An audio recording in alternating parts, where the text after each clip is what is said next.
guys. Yukon here. And it is raining in southern Ohio today. Seems a little better. Anybody that knows anything about Cincinnati knows that it's already a pain in the ass to drive. Add rain to the mix. Freaking nightmare. Yes, there are worse places in the country to drive than Cincinnati, but Cincinnati sure ain't one I like seeing, that's for sure. So where I left off at,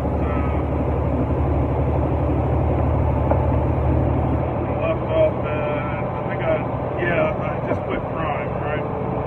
So what was next? After I quit crime, I came home, and that was actually one of the times that I tried to just get out of trucking, even after a few months.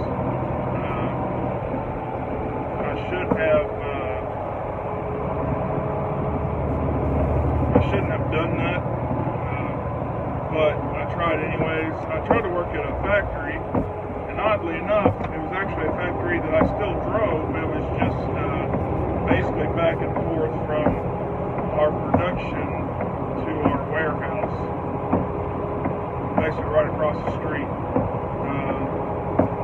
But I was there for a few months. I'm not going to go into that one too much because it's basically just I was part of the shipping and receiving group, so there really wasn't much to it.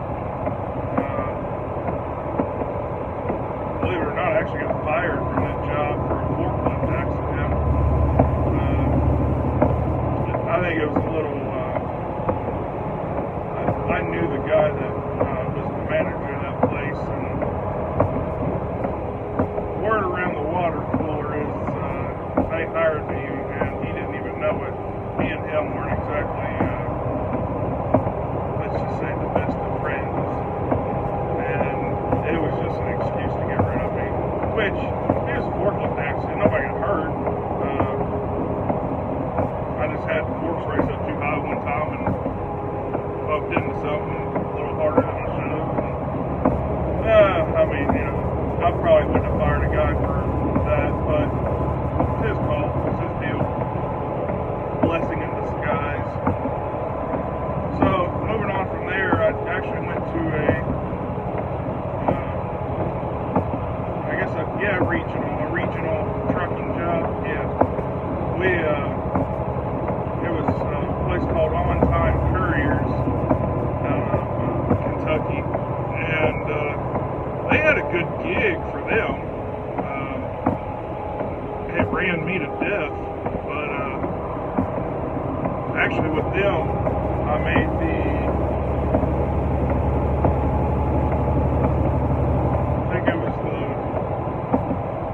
either the first or second biggest check I've ever made as a truck driver. But I ran about as illegal as you can doing it, and it about killed me. But I did it.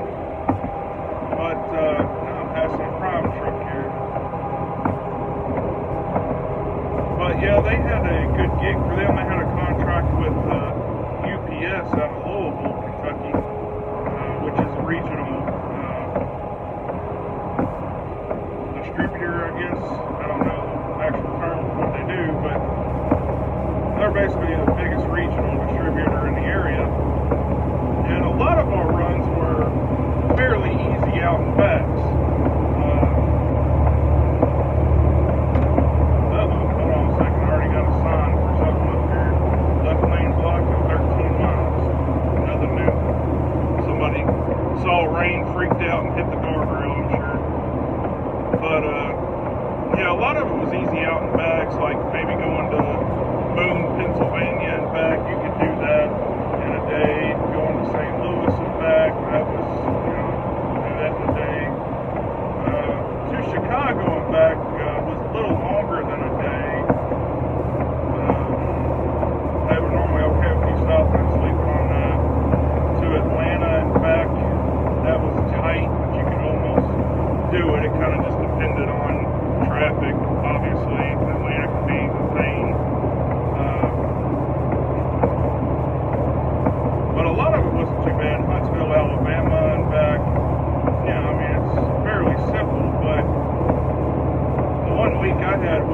actually ended up being basically my last week.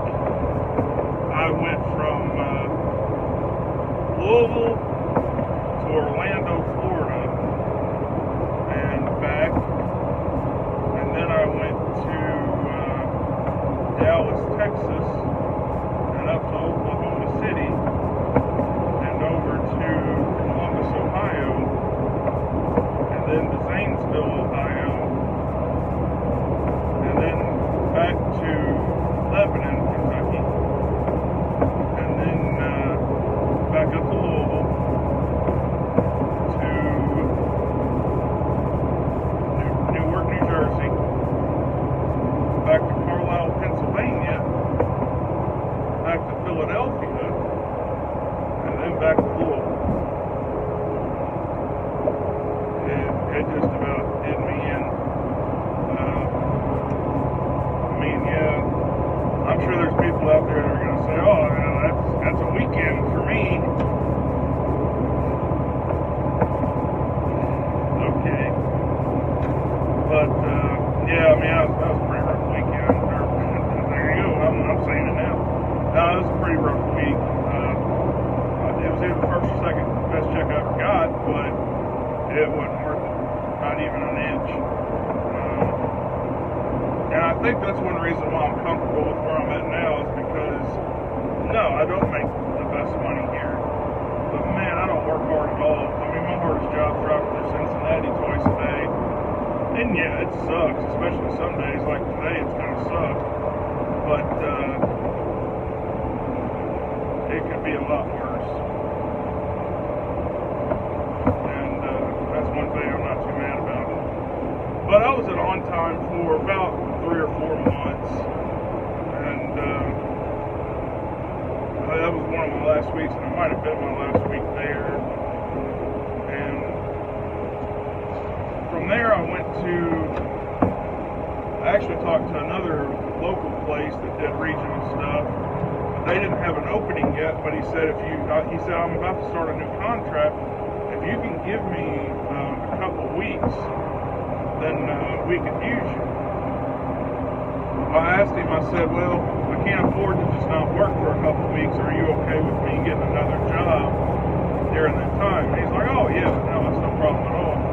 So I went and worked for a local place out of Louisville, hauling automotive parts. And I won't go too much into that one because I just wasn't there. You know, I actually ended up being there, I think, a month, but waiting on the other guy. But as soon as the other guy called me, I took the job. The local place in Louisville, it wasn't bad, but it was always night runs for me because I was new.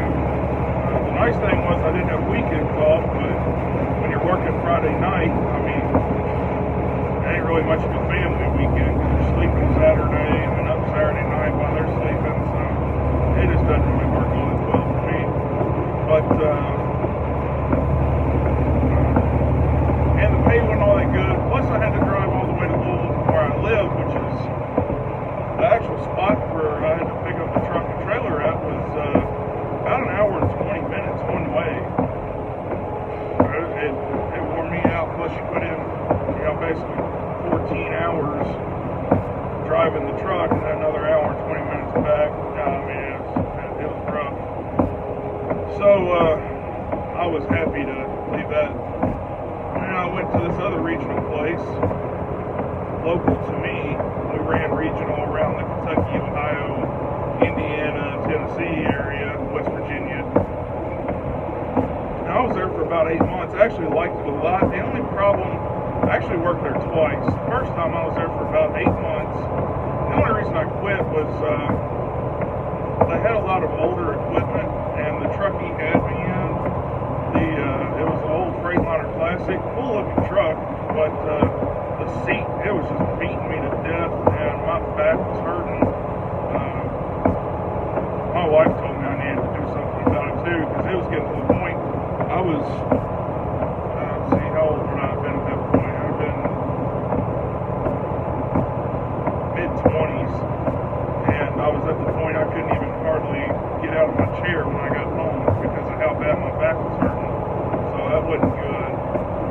So I asked him, at first I asked him to put me in a different truck, and he was very adamant on that, not I said, well, can we at least get another seat? And he said, yeah, I'll order you a new seat. Well, I waited for a couple weeks and, kept kind of talking to him, and he kept telling me, well, they're on back order, they're on back order, they're on back order. So I actually stopped at a Freightliner and asked them, hey, how long would it take to get one of those seats? And he said, what do you mean? And I said, well, apparently they're on back order right now, and I was just wondering if I wanted one, how long would it take to get one? And he said, we got like 3 or 4 in the back right now. It's not on back order at all. So that obviously pissed me off. And I ended up calling him and telling him, and I did put in my 2 weeks. I worked 2 weeks, but yeah, that was it. And I went and worked for another company called, they were a step-bed company. Now I'm glad I went there because I ended up getting my flatbed experience in there, and it was absolutely what do they call that?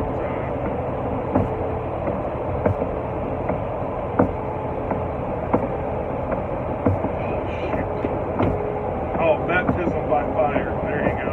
That's the same. Because they didn't give me much of a rundown at all. They said, here's your binders, here's your chains, here's your straps, here's your tightening tool. There you go. And I said, well, how do I strap the load down? And this was their exact words. They said, there's most likely going to be somebody strapping down a load where you're going to pick up your first one. Ask them. So, I'm a pretty good learner, so I honestly just asked the guy, hey, can I watch you strap?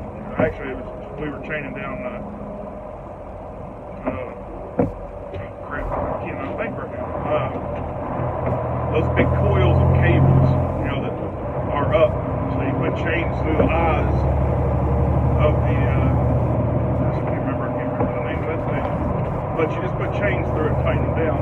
So I went and I saw a guy doing it, and I said, hey, this is my first time, can I just watch how you do this? And of course he said, yeah.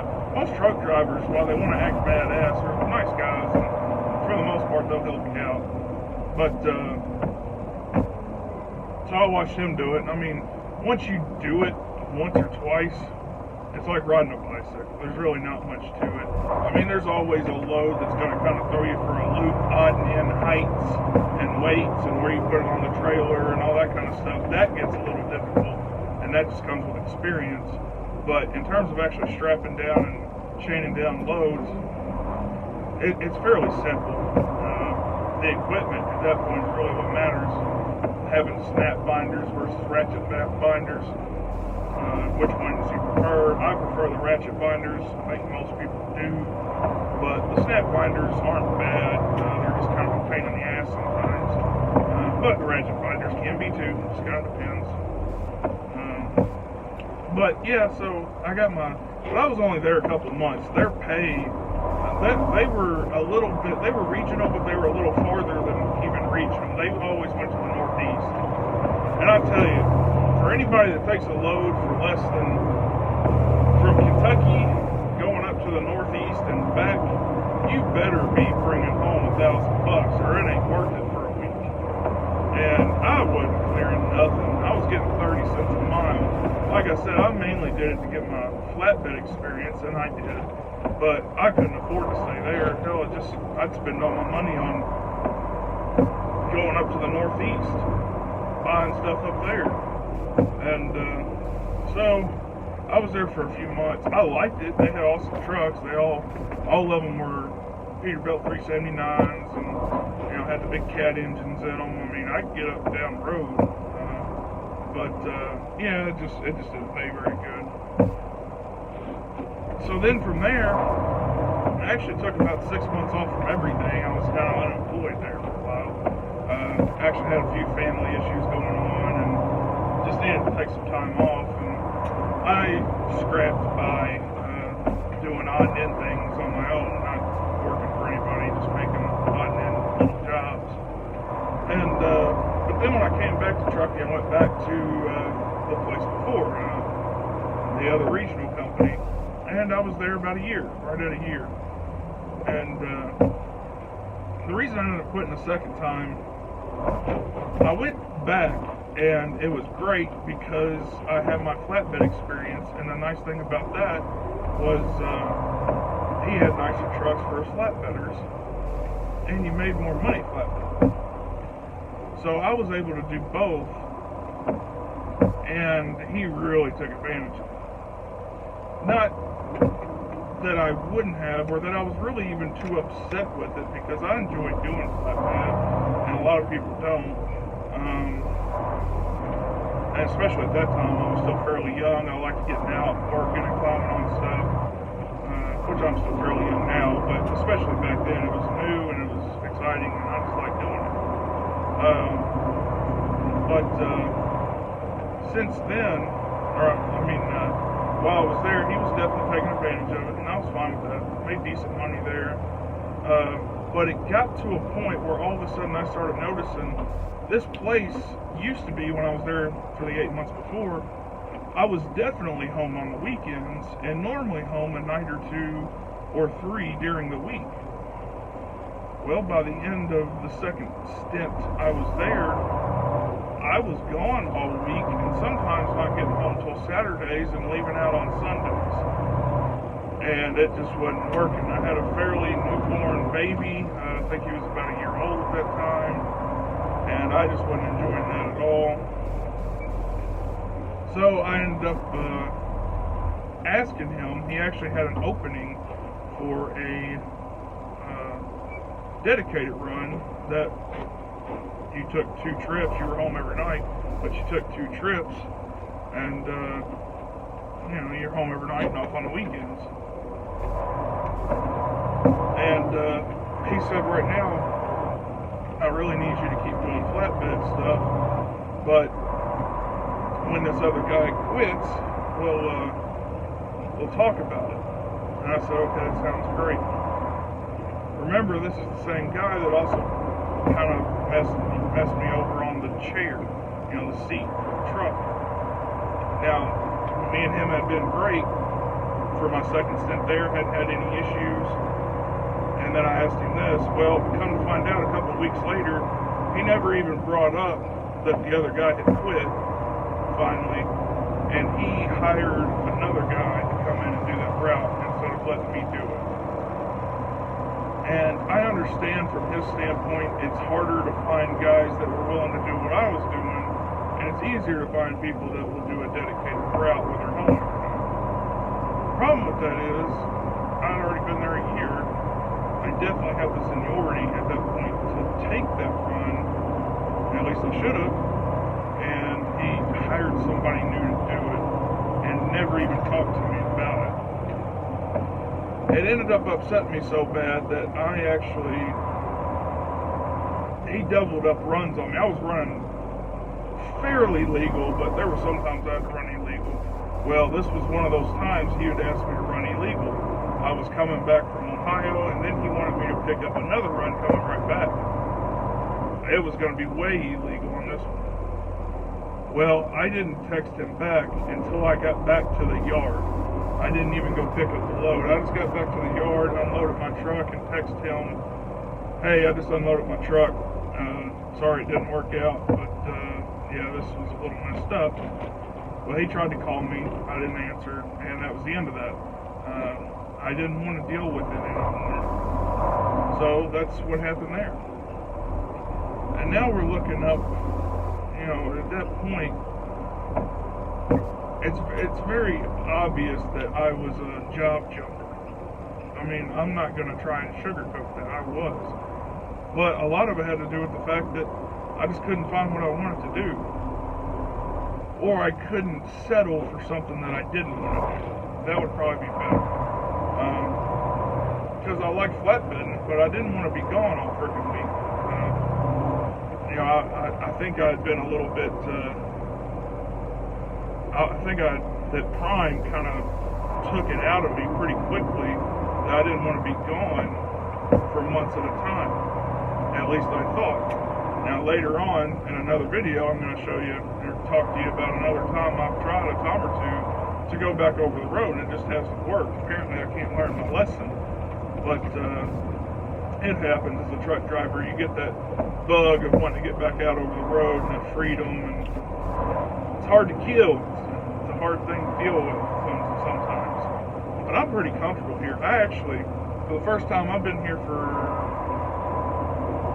2.5, 3 months.